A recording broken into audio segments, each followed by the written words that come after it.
it's very specific 370Z.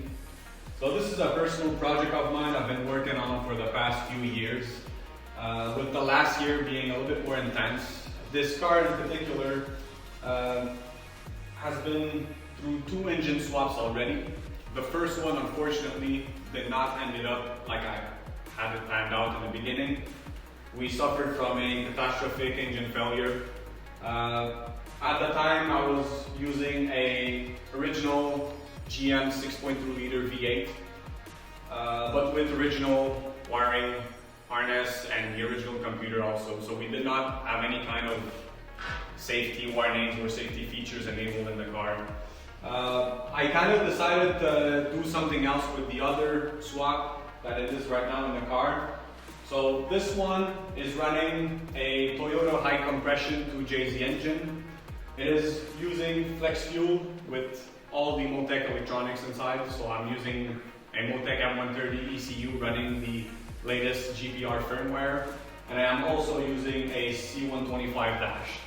So let me tell you that just with those 2 things alone, I have taken the time to properly set the features, the safety features for the setup.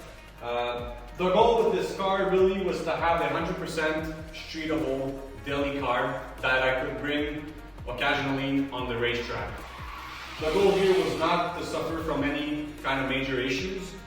So I made sure that with the Motec electronics, I was still having the safety features inside. Just to go around the car a little bit more in details. So like I said, it's using flex fuel.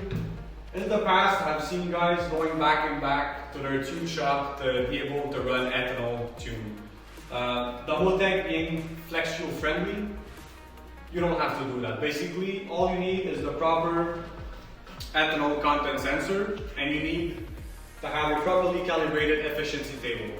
As soon as you have those 2 parts, well, the M1 ECU takes care of blending in the pump fuel and the 100% ethanol. So the ECU does that for you. You don't have to flick any buttons, push any switch. It will automatically adjust the fueling if all the calibration is properly done.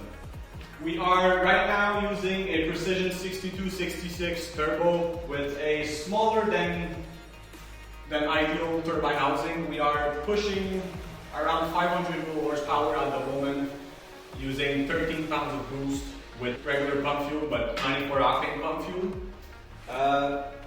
We are aiming around 850, 900 wheel with ethanol and a lot more boost.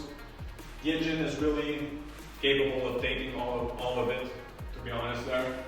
At the power level also, since it's a street-driven car, I wanted to make sure that the car was able to put down the power. So we're going to be using the Motec traction control system along with a switch to turn down the boost when we want. So basically with those 2 features, we will be able to control the power we're putting in the car.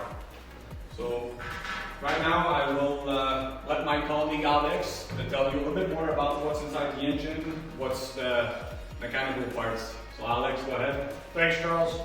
So when Charles came to me with his V8 that was blown, he came up to me and he said, listen Alex, I want to make a lot of power, I want to have a reliable engine, I'm looking for something that won't break the bank too much. So to me it was pretty fair that if we wanted parts were accessible, if we needed parts that were quick to get, that were available off the shelf without nothing custom, and for us to be able to push the car safely on the streets, but also to be very efficient on the drag strip, the 2JZ was no doubt the engine of choice.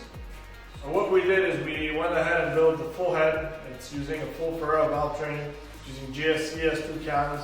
Every single clearance and measurements has been done in-house by me. The bottom end is running CP pistons with a higher compression ratio, which is a 10:1.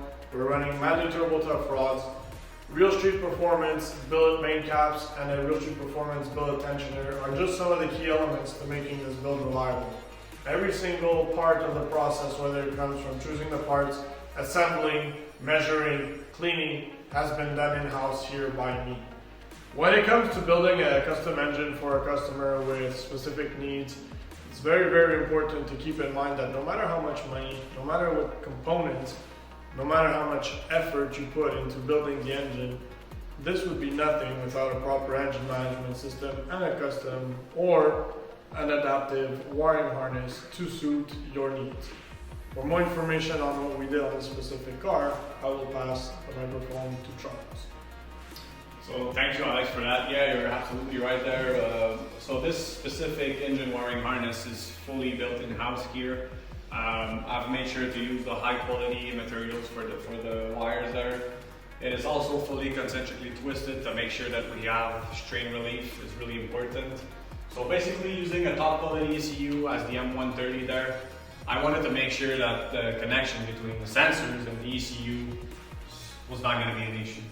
So for that reason, we went full blown all out doing a proper harness for this kind of project, and I'm really happy the way it turned out. Everything sits where it needs to be, and everything will last me a long time.